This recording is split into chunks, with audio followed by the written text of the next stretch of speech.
예, 우리 하나님 말씀 신약성경 고린도전서입니다. 고린도전서 3장 18절 말씀 보시겠습니다. 우리 하나님 말씀 고린도전서 3장 18절 말씀입니다. 차이신 줄 알고 봉독 드리겠습니다. 고린도전서 3장 18절입니다. 아무도 자신을 속이지 말라. 너희 중에 누구든지 이 세상에서 지혜 있는 줄로 생각하거든 어리석은 자가 되라.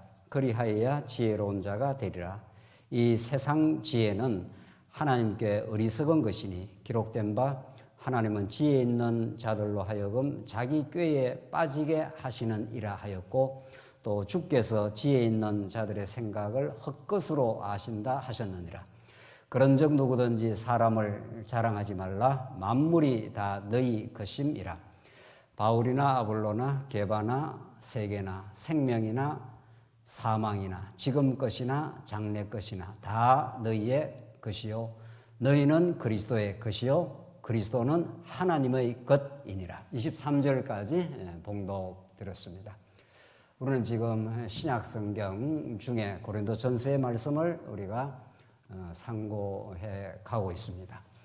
신약에 나타난 마태복음부터 계시록까지의 신약의 말씀은 그 자체로서 진리값을 가지고 있는 것이 분명하지만 그 신약의 진리가 더 분명하고 포괄적인 깊이 있는 진리로 우리에게 다가오기 위해서는 언제나 하나님께서 먼저 주신 언약, 이제 구약의 말씀을 배경으로 하고 있고 구약의 말씀을 근거로 해서 우리 신약의 말씀을 이해한다.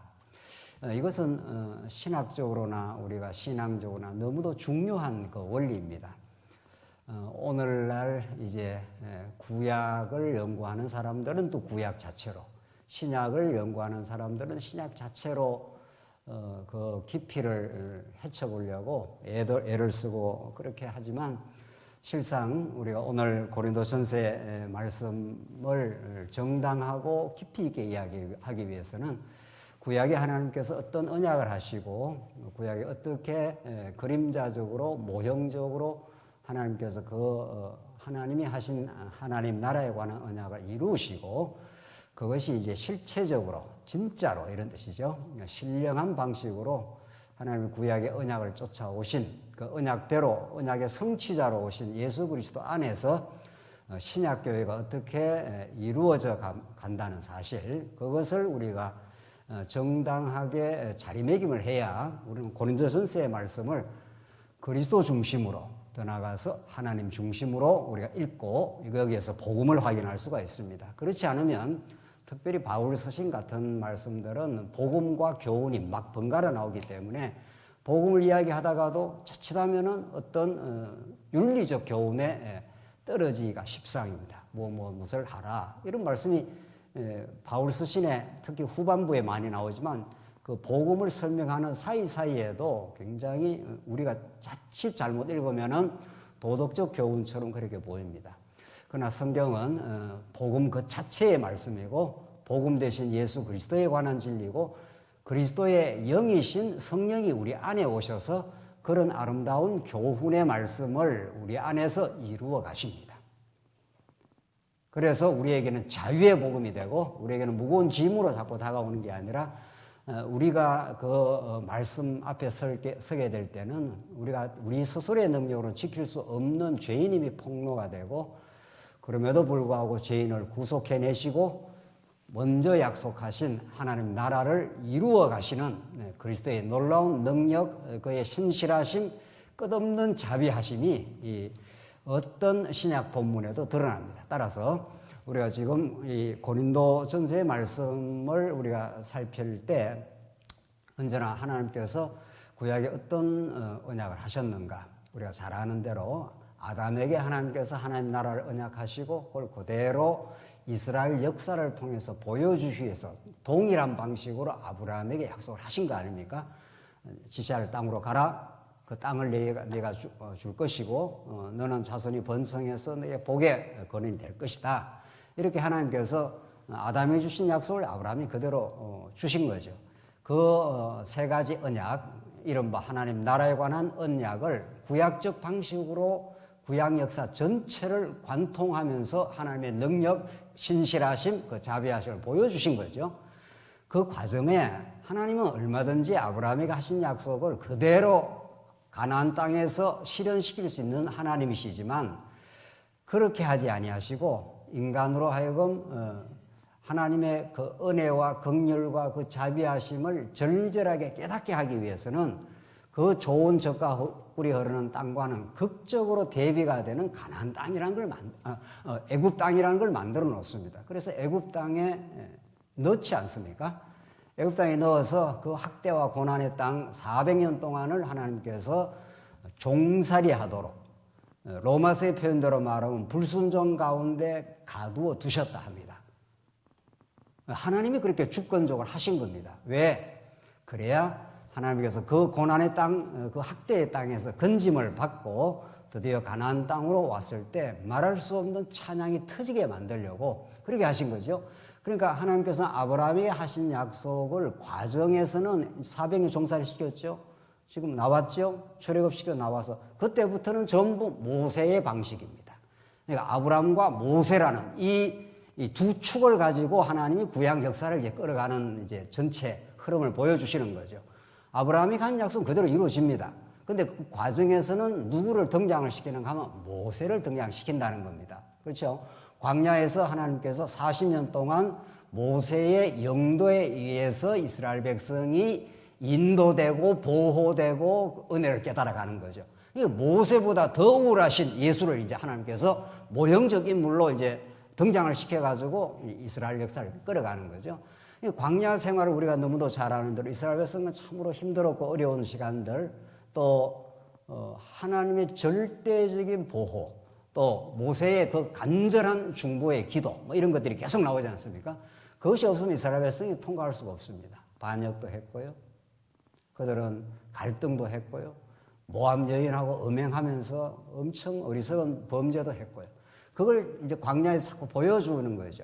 그걸 보여주는 것은 이스라엘 백성들을 나무라거나 그 이스라엘 백성들을 못난 모습 뭐 들추어내는 무슨 하나님의 무슨 취미가 있어 그런 게 아니라 그들의 무능력, 어리석음을에도 불구하고 하나님은 한 번 아브라함과 맺은 약속을 모세의 방식으로 이루겠다 이런 뜻입니다. 모세가 이제 율법을 줄 뿐아 율법에서는 다 죄가 폭로되지만 그 많은 자상한 규례의 방식입니다. 이게 얼마나 많은 그 자상한 규례를 통해서 이스라엘 백성들을 그 범죄하는 백성들을 죄 없다 해주고 갈등하고 괴로워하는 이스라엘 백성들을 위로하시고 먹을 것 없다고 악학되는 이스라엘 백성들에게 하늘의 만나를 내려주시고 목말라 하는 그들에게 생수의 근원이 터지게 만드시는 하나님의 역사를 이제 보여주시는 거죠. 그래서 하나님의 능력, 그 은혜, 그 위로하심, 그 동행하심을 절절하게 깨닫게 되는 게 광야입니다. 광야는 괴로운 것이기도 하지만 가장 하나님의 은혜를 새롭고 깊이 있게 깨닫는 곳이죠. 그래서 말이 광야지만 우리가 영적인 눈으로 성경을 보면 광야처럼 하나님의 보호를 정말 실감나게 느끼는 곳이 없죠. 축복의 땅입니다. 거꾸로 말해서 젖과 꿀이 흐르는 땅이 축복의 땅은 맞긴 맞지만 그곳이야말로 유혹의 땅입니다.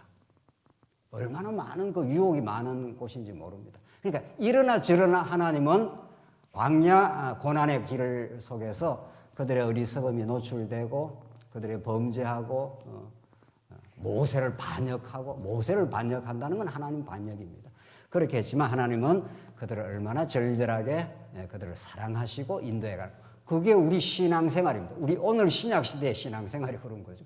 우리는 애굽의 종살이에서 완전 벗어났습니다. 그리고 로마서입니다. 하나님께서 우리 조건과 상관없이 완전히 의롭다 해버렸습니다. 그 의롭다 하신 하나님의 긍휼과 자비를 아무도 그 사랑줄을 끊을 수 없느니라. 이게 로마서의 결론이잖아요. 그리고 이제 고린도전서가 시작이 되는 거죠. 로마서 읽고 나서 고린도서에 딱 붙어 있는 거 아니에요? 그래서 고린도 교회가 많은 문제가 노출이 된 거죠. 이스라엘 백성들이 광야에서 많은 문제가 노출이 되는 것처럼 똑같습니다. 구약과 신약이 구약은 모형적으로 보여주고 여기는 진짜로 보여주는 거죠.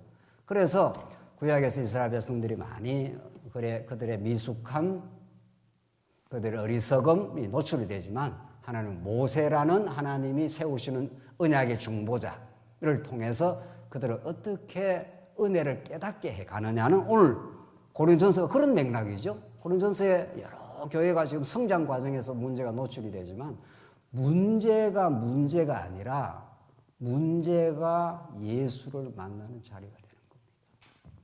그래서 우리 예수 믿는 사람에게는 지나고 나면은 우리가 과정적으로 문제에 봉착했을 때 괴로워도 하고 몸부림치고 출구를 찾으려고 여기저기 우리가 애쓰고 하지만은 시간이 지나 보면은 놀라운 방식으로 하나님께서 우리를 회복시키고 성장의 계기로 만들어 주시고 그 실패의 자리, 우리의 때로는 공경과 어려움의 자리가 가장 뜨겁게 예수를 만나는 자리입니다. 오늘 바울은 그런 이제 복음의 메시지를 가지고 오늘 이 본문을 지금 기록하는 거죠. 우리 고린도전서 앞에서 너희들이 왜 분쟁을 하느냐? 바울파, 게바파, 그리스도파, 이 무슨 이런 일이 있느냐? 그래서 얼마나 그 엄중하고 바울이 가슴 아픈 이야기를 해가면서 그리스도는 나누지 않았어. 그리스도 한 분에게로 다시 우리가 돌아가기만 하면 우리는 완벽하게 하나가 될 수 있어. 하면서 우리 지난 시간에 나는 심었고 아볼로는 물을 주었을 뿐이야. 그 아볼로파, 바울파가 있다는 건데 교회는 그렇게 될 수가 없어. 원칙적으로 나는 심었고 아볼로는 물을 주었으되 그때마다 하나님께 동원하는, 하나님이 사용하시는 하나님의 일꾼으로서 등장시켰을 뿐이지 그걸 잘하게 하시는 분은 하나님뿐이시니라. 그게 우리 지난 시간 말씀이에요. 그래서 교회는 하나님의 집과 같은 곳인데 터가 그리스도 한 분밖에 없다는 거예요. 어떤 다른 터 위에서 집이 세워질 수 없다. 우리 지난 시간 그런 말씀을 우리가 나누면서 우리가 성전이 아니냐. 우리가 다 죄인이고 우리가 하나님 앞에 나갈 수 없는 존재였지만 예수 그리스도 한 분을 통해서 하나님께 나아갈 수 있는, 하나님을 여호와로 마음껏 우리가 찬양을 할 수 있는 그런 성전이 되게 하셨다. 우리 지난 시간 말씀입니다. 오늘 18절 아무도 자신을 속이지 말라 이렇게 나오는 거죠. 우리 지난 시간 그 말씀의 흐름과 오늘 본문이 딱 이어져 있는 거죠. 우리가 성전이라는 것은, 성전은 의인에게는 아무 쓸데없는 곳입니다. 의인은 성전으로 나아가지 않습니다. 자기가 죄인이라고 생각하고 출구가 없다고 생각했을 때 그 출구 없음, 하나님께로 가는 길이 막혔음, 그게 가장 상징적으로 보이는 게 휘장으로 막아놓은 거 아니에요. 만약에 죄인이 그냥 그 휘장을 아무렇게나 열고 들어가면 그 자리에서 적석에서 적살을 한단 말이죠. 그래서 성전은 의인에게는 필요가 없습니다. 자기가 의인이라고 착각하는 사람에게는, 건강한 사람은 의원이 아무 필요가 없는 거죠. 이 세상에 이렇게 병원이 많은데 병원은 이 놀라운 하나님의 계시, 일반 계시입니다. 누가 병원을 찾아가느냐, 누가 병원에 혹은 의사가 가장 절박하게 필요하느냐고요. 우리 장로님도 권사님도 건강하시면 아무 의사가 필요가 없습니다. 병원에 갈 일이 없습니다. 그러나 만약에 여러분과 제가 심각한 병에 지금 걸렸다 쳐보십시오.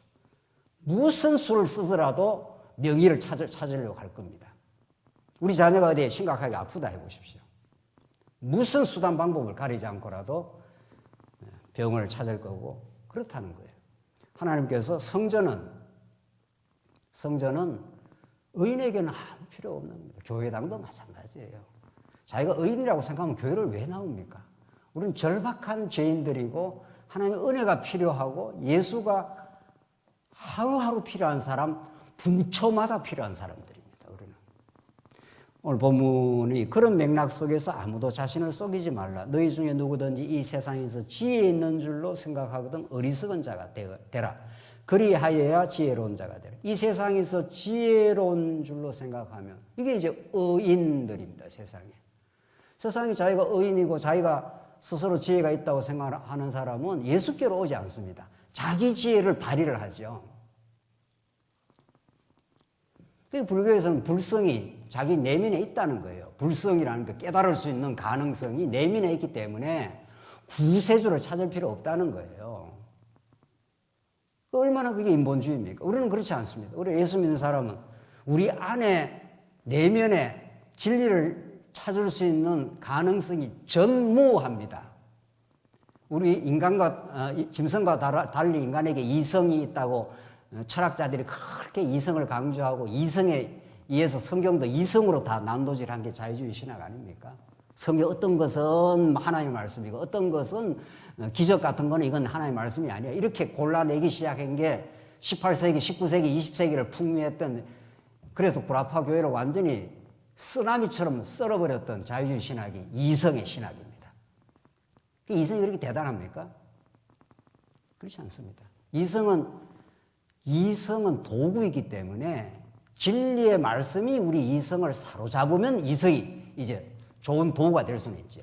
진리의 말씀이 사로잡지 않는 이성, 사단의 권세가 인간의 이성을 딱 잡아보면 가장 인간이 잔인해질 수도 있고 인간이 인간을 괴롭히는데 쓰여질 수도 있죠. 그러니까 오늘 본문에 세상에서 지혜 있는 줄로 생각하거든 지혜 어리석은 자가 되라. 이게 얼마나 역설입니까? 자기가 세상에서 의롭다, 자기가 지혜롭다 생각하거든 예수를 만나게 되고 성전으로, 하나님의 성전으로 나올 때는 자기가 어리석은 줄 깨달아라. 하나님 앞에 내가 아무 지혜가 없습니다. 하나님의 지혜가 필요합니다. 자문이 지혜로 가득 찬 하나님의 말씀 아닙니까? 여호와를 경외하는 것이 지혜의 근본이라. 그 자문의 하늘의 지혜를 강조했던 그 시가서 자문의 말씀은 그대로 하늘의 지혜로 이 땅에 찾으신 예수 그리스도에게 적중이 되지 않아요? 그래서 세상에서 지혜롭다고 생각하는 그 지혜는 가짜 지혜.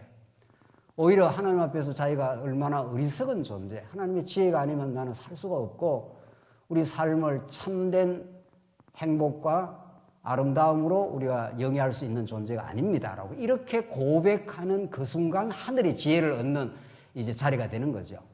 바울이 지금 그런 말입니다. 19절, 이 세상 지혜는 하나님께 어리석은 것이라 이렇게 돼 있어요. 세상에 많은 지혜를 가지면 가질수록 예수를 만나지 않으면 진짜 하늘의 영원한 지혜를 이 땅에 가지고 오신 예수 안에 있지 않으면 오히려 하나님 앞에서 어리석다는 거예요. 바울은 이게 너무 실감나는 겁니다. 바울은 구약 율법을 아주 달통한 사람입니다. 아주 유대인들은 어릴 때부터 구약을 달달달달 다 아주 암송을 해버리는 거죠. 모세오경을 막 암송한다는 거 아니에요. 지금도. 그 암송하는 거하고 그 말씀이 구약의 모든 모세오경의 말씀이 하늘의 지혜로 오신 예수 그리스도 안에 성취되고 예수의 뜻이 우리 안에 마음으로 깨달아진 거하고 하늘과 땅으로 다른 거죠.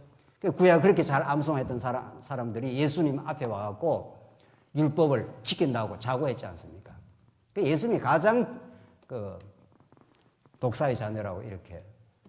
독사의 자녀는 무슨 세상 욕을 한 게 아닙니다. 뱀의 자녀다 이런 뜻입니다. 사단의 종노를 하고 있다 이런 뜻이에요. 우리는 하나님에게로 나오는 모든 우리 하나님의 택한 백성 이런 거 제가 오늘도 이렇게 말씀 앞으로 나오는 거 하나님의 지혜가 필요하고 하나님의 지혜를 통해서 하나님이 얼마나 능력 많고 지금도 구약의 이스라엘 백성들을 나라를 세우신다고 하는 하나님께서 그 전능한 능력으로 세워가지 않습니까? 그런 것처럼 하나님께서 하나님께만 지혜가 있다는 걸 우리가 깨닫는 것. 그래서 기록된 바 하나님은 지혜 있는 자들로 하여금 자기 꾀에 빠지게 하시는 일. 참 재미있는 표현이에요. 성경 굉장히 문학적이고 아주 그 해학적인 그런 표현도 있습니다. 사람이 자기가 지혜롭다고 생각하는데 하나님께서 자기 꾀에 자기가 빠지도록 만들어버린다는 거예요. 하나님께서. 그런 게 구약에 너무 많습니다. 사단의 조정을 받는 모든 이방 대적들은 언제나 자충수라고 우리 자충수라는 말 하십니다. 자기 꾀에 자기가 이렇게 빠져가지고 망해버리는 거죠. 하나님 앞에서 우리는 어리석음을 인정하고 우리가 하나님 앞에 지혜 없다고 하나님 앞에 인정할 때 하늘의 지혜를 얻고 정말 뱀같이 지혜로운 비둘기같이 순결한 그래서 이 사악하고 사특한 세상에서도 하나님 바라보고 우리가 승리 생활을 해나갈 수 있는 것은 우리의 지혜가 아니라 하나님 주신 하늘의 평강, 하늘의 그 지혜, 이게 놀랍게 하늘로부터 내려온다. 예수님은 언제나 이 유대주의자들, 세속주의자들을 유유하게 빠져나갑니다. 자, 이 세금을 바쳐야 돼, 말아야 돼. 이렇게 예수님께 딱 이렇게 코너로 몰아가지 않습니까? 그 돈에 누가 적혀 있어? 가이사입니다. 가이사는 가이사에 바쳐. 하나님께 바치고. 이래 답에도 걸리고 저래 답에도 딱 걸리도록 만들죠. 예수님은 하늘의 지혜로 오신 분이기 때문에 하늘의 지혜로 그 양쪽의 세상의 어떤 딜레마, 양쪽 상황을 유유하게 빠져나가 버립니다.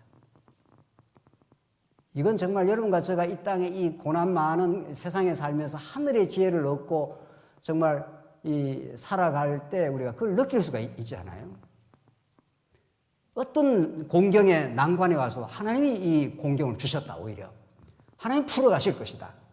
하나님 앞에서 살아가는 사람이 얻는 그 하늘의 그 지혜는 여러분과 제가 날마다 생활 속에서 어려움을 겪으면서 오히려 더 얻게 됩니다. 20절 또 주께서 지혜 있는 자들의 생각을 헛것으로 아신다 하였느라. 이게 하나님께서 그렇게 딱 규정을 해버렸습니다. 지혜 있는 자들의 생각 아닙니까? 이 사상가들, 철학자들 말이죠. 세상에 아주 생각이 깊다고 하는 사람들. 그 지혜 있는 사람의 생각을 헛것으로 안다는 겁니다. 그걸 싹 그냥 제로로 만들어버린다는 겁니다. 하나님 없이 무언가 이 땅에서 이룰 수 있다. 삶의 참된 성공, 참된 삶의 의미를 확보할 수 있다 하는 그 세상의 모든 지혜를 하나님께서 다 헛것으로 돌려버린다. 그러니까 십자가는 세상 사람들이 볼 때 얼마나 어리석게 보이는지 모르잖아요. 그러나 십자가야말로 가장 하나님의 능력과 그의 무궁한 사랑을 우리에게 계시하는 방법이니까. 그러니까 쫙 갈라지는 거죠. 우리 출애굽기에서의 말씀에서 9재앙이 자꾸 일어나면은 애굽의 백성들은 하나님의 권능입니다는 깨닫죠. 그러나 그것이 얼마나 하나님께서 행하실 앞으로 10재앙을 통해서 행하실 준비 작업이고 그것이 하나님의 사랑의 확정이라는 건 모릅니다. 그렇게 갈라지는 하나님 어쩌다 여러분과 저는 이런 하나님의 지혜 속에 들어와 있어 십자가를 가장 처참하고 누추하게 보이는 그 십자가 안에 하나님의 능력과 은혜가 있다는 그 사실을 우리는 깨닫게 된 거죠. 21절 그런즉 누구든지 사람을 자랑하지 말라 만물이 다 너희의 것임이라. 그러니까 사람을 자랑하지 말라 이건 엄청난 명제입니다. 이 세상의 모든 인본주의가 사람 자랑인 거죠. 뭐 대단한 예술가, 대단한 사상가들 이런 사람들 말이죠. 그 사람들이 대단한 예술가, 대단한 사상이 있다 하더라도 그게 하나님으로부터 온 거죠. 그 미켈란젤로 바티칸에 가면은 그 엄청난 그 벽화를 그려놨잖아요. 아주 입이 딱딱 벌어지죠. 어떻게 한 인간이 저런 대단한 벽화, 대단한 그 조각을 만들 수 있을까? 이 미켈란젤로가 한 일이 아닌 거죠. 하나님께서 미켈란젤로 같은 엄청난 예술가에게 그 예술의 재능을 준 것뿐이죠. 그러니까 우리는 세상을 보는 시각이 완전히 다른 거죠. 사람을 자랑하는. 그러니까 지금 아볼로파, 게바파, 지금 그리스도파 이렇게 갈라져서 사람 중심으로 분파 작업이 일어나고 교회가 이렇게 괴로워지니까 바울이 하나님 중심이 어떤 건지 그리스도 중심이라는 게 어떤 건지 그리스도가 얼마나 능력 많으시고 그분은 오히려 약해지는 방식을 통해서 강한 하나님의 능력을 드러냈다는 거죠. 그래서 사람을 자랑하지 않아 만물이 다 너희의 것임이라. 이거 엄청난 명제입니다. 만물이 우리 성도의 것이라는 거예요. 이게 좀 실감이 납니까? 저는 이거 읽을 때마다 어떨 때는 실감이 잘 안 나요. 만물이 다 우리의 것이라는 거예요. 성도의 것. 이거 어떻게 이게 말이 성립이 되나 말이죠. 성립됩니다, 이게. 어떻게 성립이 될까요? 만물이 다 우리의 것이라는 거예요. 세상에. 좀 더 읽어보시다. 22절. 바울이나 아볼로나 게바나 세계나 생명이나 사망이나 지금 것이나 장래 것이나 다 너희의 것이요. 이렇게 되어 있습니다. 너희의 소유물이라는 거예요. 성도들의. 23절 너희는 그리스도의 것이요 그리스도는 하나님의 것이니라.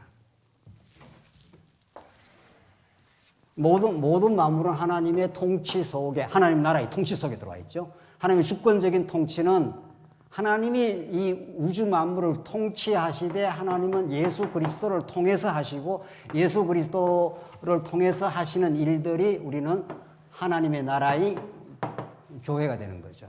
이 성도가 되는 거죠. 그래서 이 만물이 이렇게 있는 거죠. 그래서 에베소서는 교회는 만물 위에 있는 교회고 교회가 만물을 충만하게 하는 충만이라 이렇게 말합니다. 만약에 교회가 없다면 그리스도의 통치 속에 있는 하나님 나라에서 교회가 없다면 만물은 다 헛거다 이런 뜻입니다. 다 무의미하다 이런 뜻입니다. 또 실제 그렇습니다. 만물은 하나님의 교회가 교회 되게 하기 위한 배경 조건일 뿐입니다. 배경일 뿐입니다. 환경일 뿐입니다. 그리고 예수님 다시 오시면 지금 보는 만물은 다 두루마리 말듯이 다 사라지고 새하늘과 새 땅에서 새로운 만물, 내가 만물을 새롭게 하노라 이렇게 합니다. 계시록에 가면은 지금 우리가 보는 이런 만물하고는 전혀 다른 새하늘과 새 땅이 이루어진다는 거죠. 그 바울은 지금 고린도 교회의 갈등 상황, 고린도의 그 갈등 상황을 계기로 해서 지금 엄청난 기독교 세계관을 지금 말하고 있는 중이죠. 그렇죠? 지금 문제는 이 교회 안에 여러 가지 있었던 이런 어려움을 통해서 바울은 교회는 무엇이고 교회를 다스리는 왕이신 예수 그리스도는 어떤 분이고 예수 그리스도를 보내신 하나님은 어떤 분이지 이걸 지금 말하면서 착착 이렇게 단계적으로 끌고 올라가죠. 단계적으로. 그래서 처음 우리가 질문 드린 대로 만물이 너의 것이라는 말이 어떻게 설명이 되냐고요. 그러니까 우리는 자꾸 소유를 한다 이렇게 하면은 내 통장에 들어와야 내 그 뭐 소유된 금액이라 하고 내가 집에 등기를 가져야 자꾸 소유한다는 이런 물질주의적인 소유관념을 가지고 있으니까 이 말이 금방 안 들어오는 거죠. 뭐 어떻게 이게 만물이 나의 것이야? 이렇게 된 거죠. 만물이 내 이름으로 등기가 된 게 아닌데 말이죠. 그러니까 이게 다 신령한 차원의 말씀인 거죠. 여러분과 저는 하나님의 자녀이기 때문에 하나님의 자녀의 가장 뚜렷한 특징 혹은 하나님의 아들 혹은 하나님의 자녀의 가장 뚜렷한 특징이 뭐냐고요? 아버지의 권한을 모두 어떻게 한 겁니까? 상속받은 겁니다.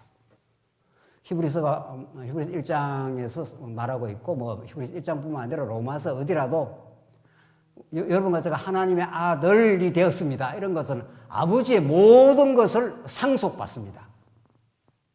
신령한 의미로. 그렇죠? 그 신령한 의미로 아버지의 모든 권한을 다 받은 우리 존재를 우리 교회 성도라 이렇게 말합니다. 이런 성도가 우리는 만물 속에 있는 한 인간에게 우리가 종속될 이유가 있냐고요. 그렇잖아요. 우리는 만물을 통치하시는 그리스도의 아들, 자녀, 그리스도를 통해서 하나님의 아들이 된 신분인데 신분상 이게 비교급이 되지 않습니다.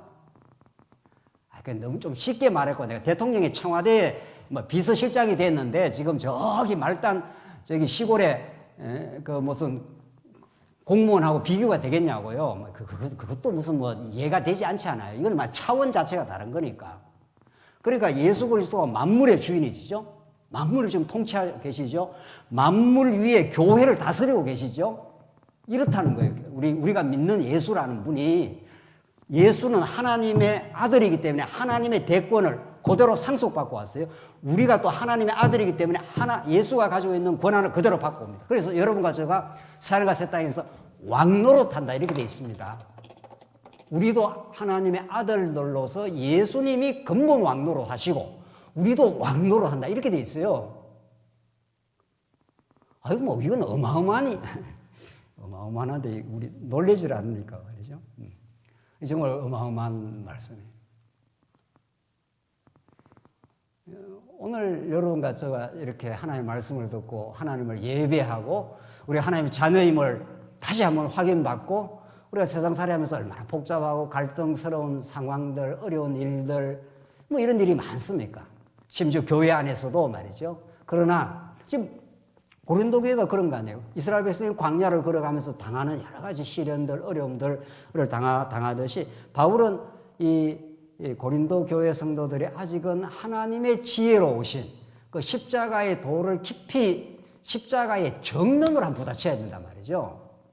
우리 인생은 그 정말 가장 비천한, 가장 저주스러운 십자가의 정면으로 우리가 부딪히면 우리의 의를 자랑할 수가 없습니다. 그 자리에 우리의 죄를 위해서 예수님 십자가에 처절하게 죽으셨기 때문에 그 십자가 앞에 서보면은, 그래서 우리 예수 믿는 사람에게 십자가가 가장 큰 영광입니다. 그리고 가장 내 의를 나타낼 수가 없습니다. 예수님 앞에 어떻게 우리가 내가 의롭다 이렇게 할 수 있겠냐고요. 세상 사람들 앞에서는 우리가 더러 그렇게 말하면서 우리가 자기 주장을 하고 이럴 때가 있지만, 그 십자가 앞에 우리가 서보면 우리는 완벽한 죄인이 되는 겁니다. 그리고 완전한 의인이 되는 겁니다. 그게 로마서 아닙니까? 로마서는 불순종한데 가두어 놓았지만 예수 피로 말미암아 온전히 속량을 해버렸다는 거예요. 해버렸다고. 심판자가 죄 없어 이렇게 해버렸다는 거예요. 그래서 우리가 죄 없는 인생이 된 거죠. 그런 우리의 존재의 값이라는 게 있는 겁니다. 이게 우리의 정체성인 겁니다. 이런 하늘에 속한 이 신령한 가치, 그 하나님 나라의 백성됨, 하나님 나라는 어마어마한 하늘에 속한 신령한 복으로 복주시되, 그걸 우리가 실감나게 깨닫게 하기 위해서 우리에게 안식, 평화, 감사, 이런 것들이 다 하나님 나라에 속한 신령한 복의 구체적인 실제적인 경험들입니다.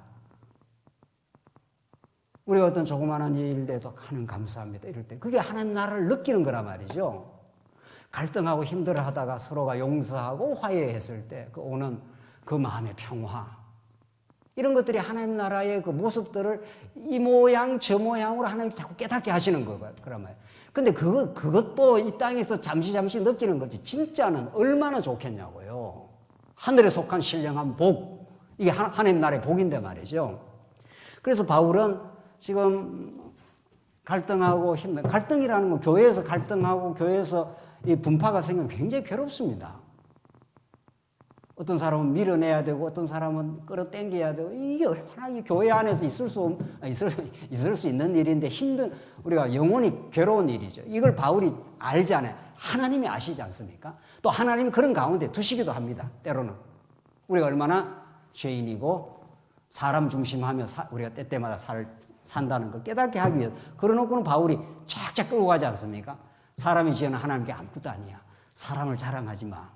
우리를 통치하신 분은 예수 그리스도 한 분이고 너희들은 이 세상 만물이 다 너의 것이야. 이게 맞는 말이죠. 왜? 우리가 하나님의 아들이니까 말이죠. 하나님이 우리 아버지인데 아들한테 너희에게 무엇을 주지 않겠는가? 예수 그리스도를 아들을 너에게 주신 분이 무엇을 아끼겠느냐 그래요. 그 자꾸 이제 뭘 준다 하면 우리가 물질을 생각하니까 뭐 내한테는 뭐 조금밖에 없다 그러지만, 기쁨, 감사, 용서, 참 행복, 미래에 대한 소망, 그리고 영혼에 대한 사랑, 이 어마어마한 그 신령한 복들을 하나님 주시잖아요. 자, 그래서 바울이 22절에 바울이나 아볼로나 게바나 너희들이 굉장히 무슨 따르는 어떤 그런 사람들인데, 세계나 생명이나 사망이나 지금 것이나 장래 것이나 다 너희의 것이다. 다 하나님이 통치하는 만물 속에 들어가 있는 여러 종류 중에 하나일 뿐이고, 그 모든 것들은 다 하나님이 통치하시는 것이고 너희들은 하나님의 자녀가 아니냐, 이런 말입니다.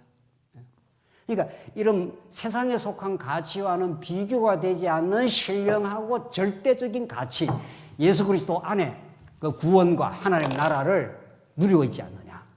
엄청난 사람 가치대로 사는 겁니다. 오늘 여기 왜 어떻게 우리 오시게 됩니까? 오늘 우리 말씀을 듣고 예배가 우리 삶의 진정한 가치다고 믿는 사람은 어떤 경우에도 옵니다. 물론 코로나 때문에 제약 조건이 있는 거, 그걸 우리가 뭐 이야기하는 게 아니라, 사람은 자기 가치대로 움직입니다.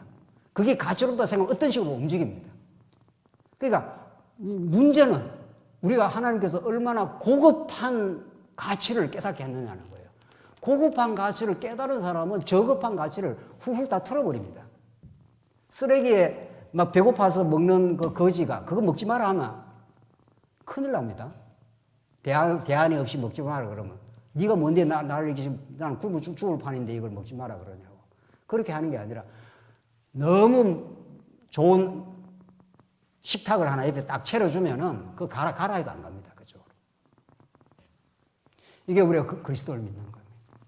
너희는 그리스도의 것이요 그리스도는 하나님의 것입니다. 이렇게 하나님이 우리를 하나님의 나라로 통치하시고 그의 지혜로 다스려 주시고 우리를 보호하지 않아. 털어내 이런 말이죠. 이제는 사람을 자랑하지 말고 그리스도에게 소속되고 하나님의 아들의 그 영광스러운 가치와 그 기쁨, 하나님 나라를 우리에게 주셨다고. 그렇게 하나님께서 지금 바울을 통해서 말씀을 주시고 4장으로 넘어가는 겁니다, 이제. 4장이 이게 교만함을 버려야 실현이 된다는 건데, 4장 한 달락 하시죠.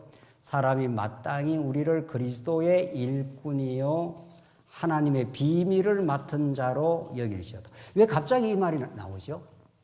지금 엄청난 앞에서 하나님의 통치, 하나님의 그 세계관, 하나님 앞에서 우리가 얼마나 엄청난 그 은혜를 입은 존재라는 것을 밝히고 바울이 갑자기 그리스도의 일꾼이라는 그 명제를 들이대요. 이게 다 연결되어 있는 거죠.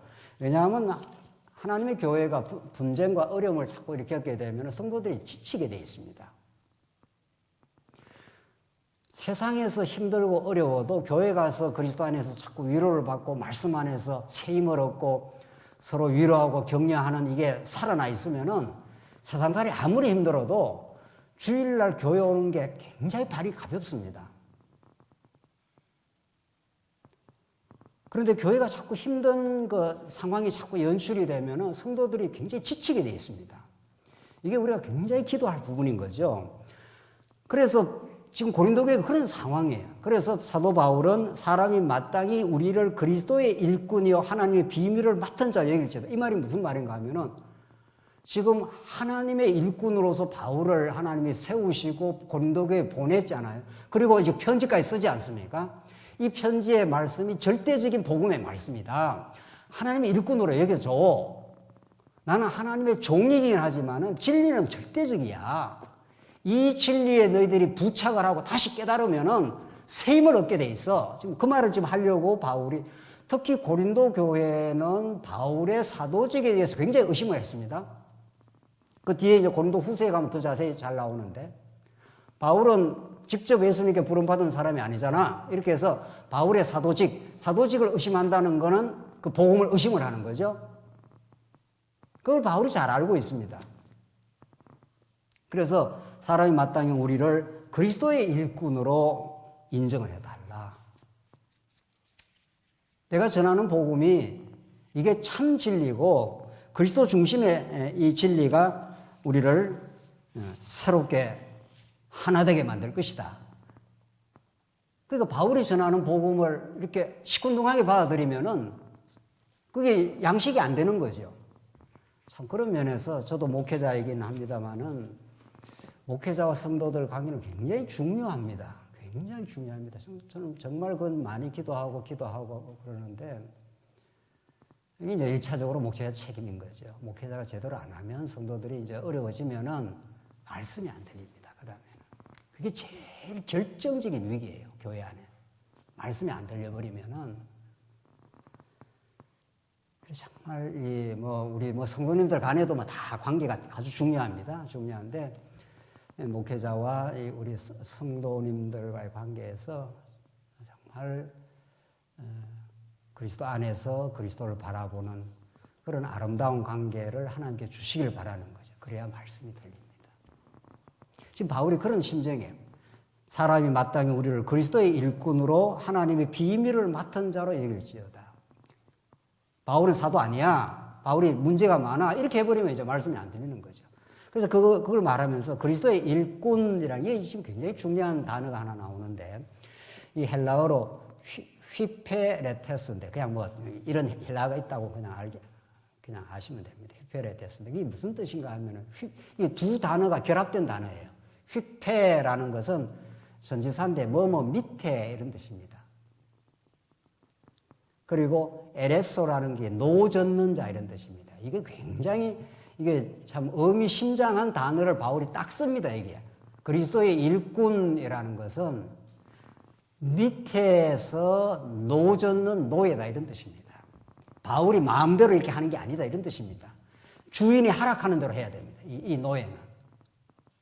우리 모든 성도가 다 그런 건데 사도 바울은 이 단어를 쓰고 있는 거죠. 그리스도의 일꾼이라는 것. 노젓는다는 말은 그 장면을 상기해야 실감이 여러분들 배너 영화는 다 보셨겠죠.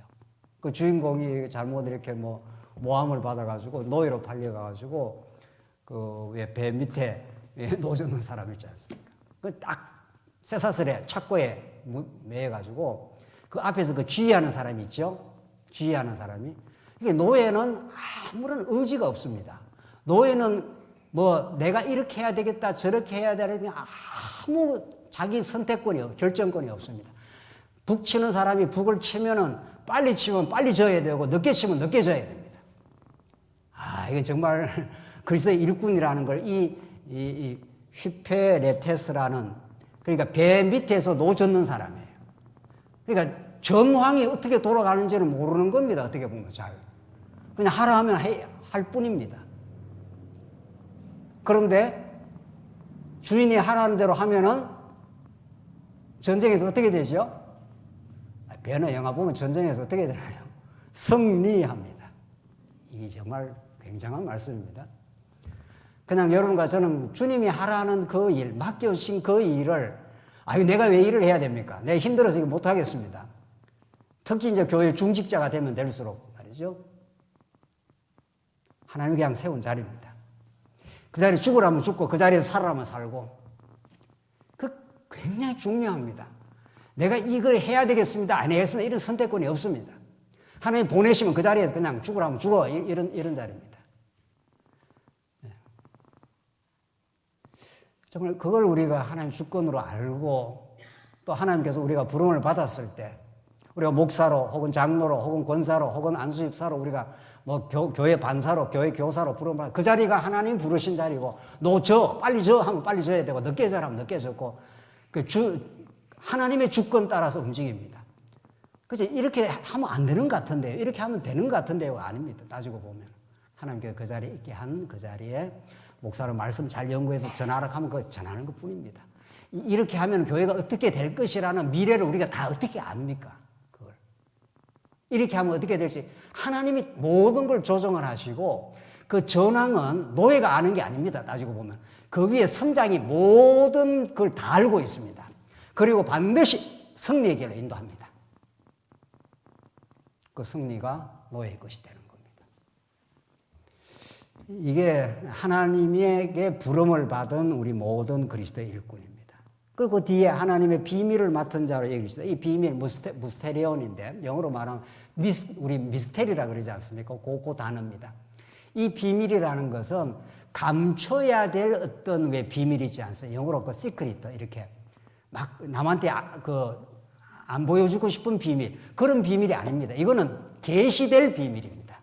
에베소서에서 이 말을 잘 말하면 제가 그냥 읽고 지나가죠. 에베소 3장 3절에서 9절인데 곧 계시로 내게 비밀을 알게 하신 것은 내가 먼저 간단히 기록함과 같으니 그것을 읽으면 내가 그리스도의 비밀을 깨달은 것을 너희가 알 수 있다. 이거 똑같은 단어입니다.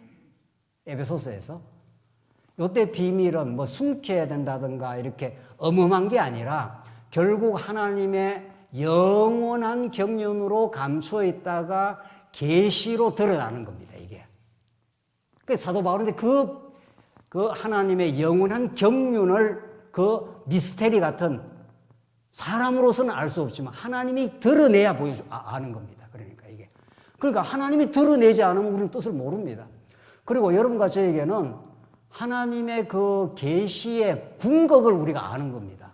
우리는 반드시 천국에 갈 것이고 반드시 영원히 승리할 것이고 하나님의 자녀가 된다. 그 과정을 우리가 어떻게 합니까? 과정은 그리스도의 일꾼 휘페레테스라는 노젓는 자입니다. 우리가 미래를 어떻게 다 압니까? 다 아는 게 아니라 한 치 앞도 모를 때가 많습니다. 그래서 정말 여러분과 저는 하루하루를 사는 것입니다. 영원한 하루를 사는 것이죠.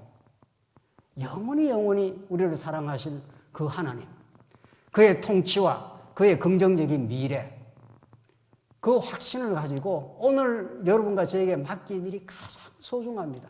그리고 오늘 만나는 성도가 가장 우리의 사랑의 대상입니다. 더 이상 우리 인생을 정확하고 아름답게 살 길이 없습니다. 그러니까 그 영원한 하나님의 경륜, 그 비밀, 오늘 본문의 말씀대로 하나님의 비밀에 대한 확신이 없으면 자꾸 불안한 거죠. 내가 뭔가 자꾸 해야 내 인생이 더 좋아질 것 같은. 그렇지 않습니다. 우리의 미래, 우리의 영원한 하나님의 나라 확정되어 있고 반드시 언약대로 우리에게 주어집니다. 그리고 여러분과 저에게 주어진 오늘 하루를 사는 겁니다. 그 예수님이 정확하게 이야기했습니다. 내일 일 염려하지 마. 내일 일은 내일 염려해. 그렇잖아요. 내일 일 염려하느라고 오늘을 다 놓치고 오늘 이 소중한 시간들 세월을 아끼라 그러잖아요. 정말 여러분과 저에게 남은 시간이 그렇게 많지 않습니다. 정말 절박합니다. 우리가 살아온 날보다 이제 살 날이 우리 청년이 있으면 좀 많은 달라질 수는 있는데 말이죠. 한 20대 청년이 있으면 우리 대부분 살 날이 그렇게 많지 않습니다. 오늘 하루가 너무 소중하고 하나님의 은혜 속에 하나님을 범사에 인정하고 정말 우리가 할 수 있는 내게 맡긴 그 사명을 너무도 값지게 생각하고 그렇게 하나님께 범사에 하나님을 인정하고 감사하고 사는 그날이 성화가 되어서 그게 교회의 성장으로 하나님 나라 확장으로 그렇게 이루어집니다. 사도 바울은 이 말을 하는 이유가 내가 그리스도의 종이야. 나는 이 자리에 그냥 불러서 그냥 하고 있을 뿐이야. 하나님께서 세워가실 거야. 이런 거죠. 나는 그리스도의 비밀을, 하나님의 비밀을 맡은 자로서 우리에게 궁극적 승리가 있어. 염려하지 마. 이런 거죠. 이제 자책할 것도 없어. 그게 뒤에 나옵니다. 2절 그리고 맡은 자들에게 구할 것은 충성, 피스토스. 이게 믿음하고 똑같습니다. 우리에게 믿음으로 걸어가는 길, 이게 충성입니다.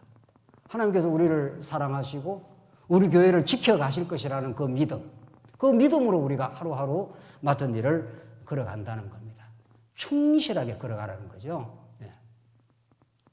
사랑하는 성도님들, 우리에게 주신 이 위대한 값없는 복음, 값없이 주어진 이 복음, 이 하나님 나라를 확정하고 예수 안에서 이미 이루시고 지금 우리가 체험적으로 마음의 평강, 감사가 있을 때 그걸 확인할 때 우리는 영원한 삶과 새 땅으로 가게 될 것입니다. 그때 우리에게 맡겨준 일이 크고 작은 일 없이 너무도 소중하고 아름다운 일들, 특별히 우리 지체들을 섬기고 사랑하는 일들입니다. 더 이상 어떻게 아름답게 삽니까, 우리가 세상에? 너에게나 다른 사람에게나 판단받는 것이 내게는 아주 작은 일이라 나도 나를 판단하지 아니하노니. 다른 사람한테 내 판단받는 게 작은 일이라. 다른 사람이 나를 이렇다 저렇다 해서 올라갔다 내려갔다 안 한다 이 말입니다. 사람의 눈치, 사람의 평가에 그렇게 우리 휘둘릴 일이 없고 나도 나를 판단하지 않는다. 나도 내가 못났다 잘났다 그래 안 한다는 겁니다. 왜냐하면 하나님이 우리를 평가해 주시고 인정해 주시니까 그런 뜻입니다. 이게 결론이죠. 내가 자책할 아무것도 깨닫지 못하나 이로 말미암아 의롭다 함을 얻지 못하겠노라. 다만 나를 심판하실 이는 누구라 했습니까? 주시니라. 그러므로 때가 이르기 전 곧 주께서 오시기까지 아무것도 판단하지 말라. 그가 어둠에 감추인 것들을 드러내고 마음의 뜻을 나타내시리니 그때 각 사람에게 하나님으로부터 뭐라고 했습니까? 칭찬이 있으리라. 이게 하나님의 자녀됨의 긍지요 자부심이요 기쁨입니다. 하나님 우리를 인정해 주시겠다는 거예요. 하나님이 우리에게 조그마한 일이라도 믿음으로, 여러분과 제가 교회에서 주어진 그 일을 믿음으로, 정말 충성스러운 마음으로 작은 일 큰 일 없이 그걸 하루하루 잘 감당해 갈 때, 여러분 주신 직장, 여러분 주신 가정, 그게 최고의 하나님의 나라라고 믿고 그 만난 사람들 속에서 하나님 배워가면은 더 이상 우리가 믿음 생활 잘할 수 없다는 겁니다. 그걸 하나님이 인도해 가시겠다는 거죠. 이 진리가 고린도 교회를 새롭게 만들었고, 이 진리를 우리가 믿음으로 아멘으로 우리가 받아들이게 되면 우리는 새로운 성장의 길을 갈 수 있을 겁니다. 기도하십시다. 자비하신 하나님 아버지, 은혜를 감사합니다. 하나님께서 우리에게 주신 조그마한 일처럼 보이는 일들이 얼마나 하나님의 통치와 하나님의 나라를 지금도 건설해 가시는 그 복되고 아름다운 하나님의 은혜의 섭림을 믿어지게 하시옵소서. 그래서 우리의 삶이 얼마나 복된 은혜 속에 있음을 깨닫는 우리 모두가 되게 하시옵소서. 예수 그리스도의 이름으로 기도하옵나이다. 아멘.